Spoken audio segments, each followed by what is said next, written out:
On this day, 5 years ago, 34 mine workers were killed, 78 wounded, and 250 people were arrested. The protesting mine workers were demanding a wage of 12,500 rand from the employer Lonmin Platinum Mine. And this morning, we take a look at the progress around Lonmin, as well as the developments since that fateful event in 2012. So let's have a look. Mining, once South Africa's gem, took a downturn in 2012 during a spat of wild strikes in the mining sector, hitting the economy harder than anticipated.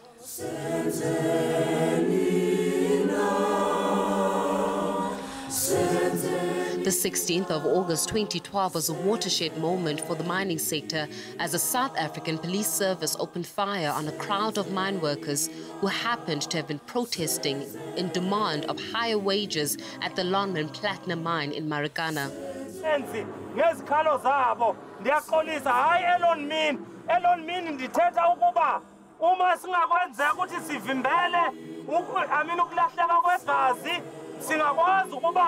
Sibuyele etafuleni sithethisane ngoba sifuna le mali kumqashi amandla.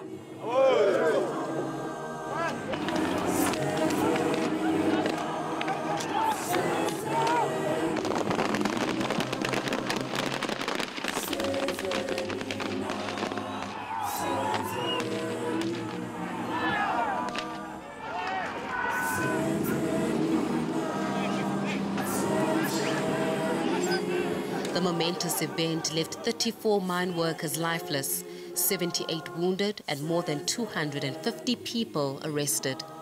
This, for South Africa, was a horrendous event, and it is the biggest incident of police brutality since the dawn of democracy, reviving memories of the brutality suffered under apartheid security police, with one brutal difference. This time, it was largely black policemen, with black senior officers working for black politicians who were doing the shooting.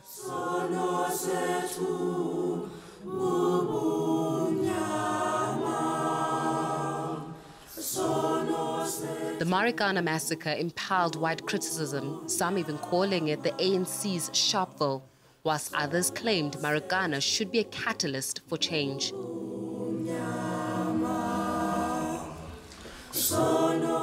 On the 23rd of August 2012, a commission of inquiry was set up by the President of the Republic to investigate a total of 44 people's deaths which occurred during the 6 weeks of the strike.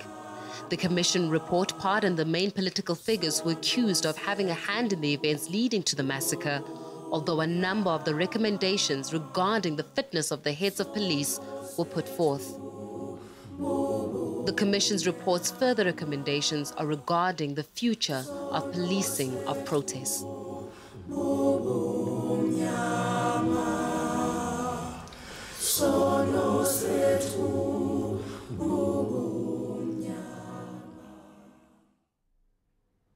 Well, to talk more about the Marikana Massacre 5 years on, we're joined in studio by John Capel from Benchmarks Foundation. Remember, to be part of our conversation this morning, you give us a call on 011-447-1742, alternatively 1620. And also do feel free to leave your comments on our Facebook as well as our Twitter pages. We'll be taking some of your comments during the course of the conversation this morning. John, a pleasure to have you in studio. Welcome.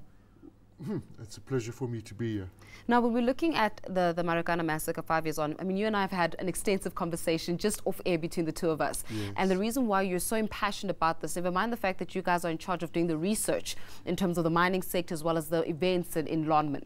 But on the other side of things, you was telling me that your chairman and your organization was there on that day in Marikana. You guys were part of this negotiative process. And as a result of this, it touches you even that much more that 5 years on, it appears as though absolutely nothing has been done, or little to nothing has been done. Tell us about that, because there's certain pieces of the puzzle that we're not even brought to light on in terms of exactly what you experienced. Yes, yeah, just starting with my chairman being there, Bishop Joe York. He went up onto the hill on that day. He met Mambush, he met the worker leaders. He said, how can I help you? They said, please go to management. Yeah. Tell management that we just want to talk to them and can they bring us some food and water. So he went to management. Management just criminalized these workers and said we're not prepared to talk to them. When he came out, the area was fenced off. He tried to intervene with the local police commissioner to get back to the kopje. They wouldn't let him go back. He drove off. His phone rang. The message on the phone said, Bishop, he said they're shooting at us. He could hear the helicopters and gunfire. Yeah. And the next Who was moment telling him that they're shooting at us? he thinks it was Mambush. Okay. And he says, and then the phone went dead. And he intervened. He was there for hours trying to get management to go and talk to these workers to prevent this catastrophe that took place on that day. Yeah, and I think another issue that perhaps comes to the fore, we're talking a little bit about this, is the issue of accountability. How far has the accountability part extended? We heard that the local police commissioner, during the Farlam Commission itself, as well as the recommendations coming out of that Farlam Commission, was that, number one, the local police commission needs to be questioned about the measures that were taken, as well as the jurisdiction under which was operating, as well as being held accountable. In fact, that was specifically named, hence the result of the police themselves having to understand public policing in essence, and public protesting, and how to cover that. So from your instance, how do you value the accountability aspect? Well, I mean, I think no one has yet been held accountable. The Farlam Commission sort of said 17 workers must be charged. Hold workers responsible, and 17 workers have been charged. Yeah. But no government official, no minister, none of the police have been held accountable. No one else has been charged. And it seems as if the Farlam Commission was a bit of a whitewash. That we never got to the root causes of this problem. And the root cause was Lonmin refused to talk to his workers. Cyril Ramaphosa intervened. He called for concomitant action to be taken.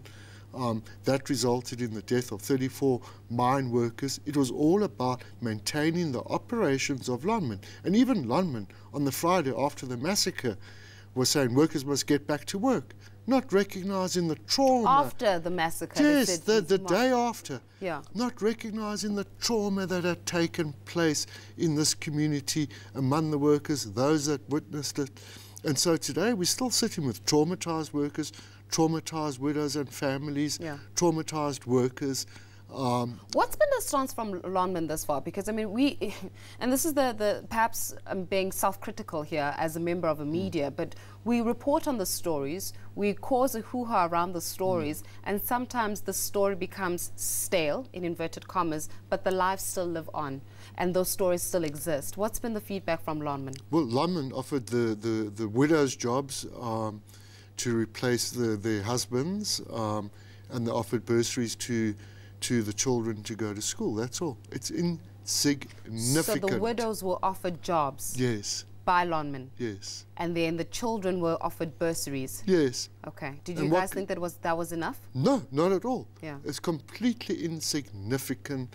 Lonmin should, number one, apologise as a corporation for that. They should offer compensation. The biggest buyer of their platinum, BASF in Germany, the biggest chemical company in the world that buys all of their platinum, should also compensate these workers, because they should have done proper human rights due diligence in terms of international soft law that they agreed to. And our chairperson, Joyce York, has been at the BASF AGM for 3 years running now. They told him the last time, please don't come back anymore. They don't want to accept responsibility. At all? At all. What about the 12,500? I know that the 12,500, we're speaking about it a little bit, that it was supposed to be spread over in terms of the increase now. It was supposed to be spread over until 2019 was when this 12,500 it was actually coming to full effect.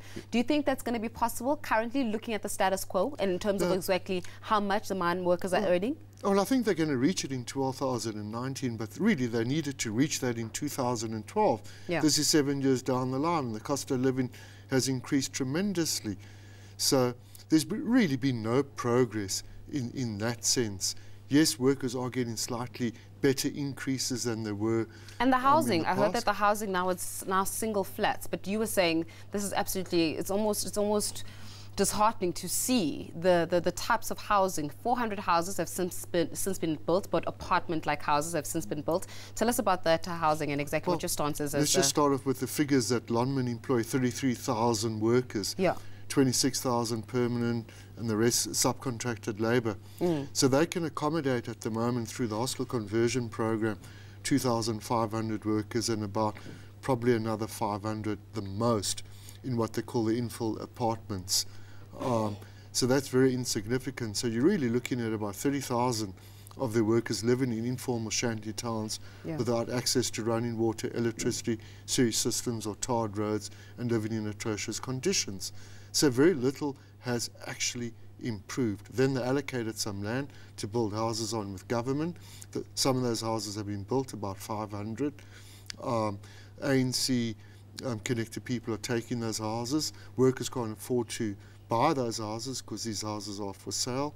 Then Lonmin said, okay, they'll try and rent some of them out at 900 Rand a month. Workers can't afford them.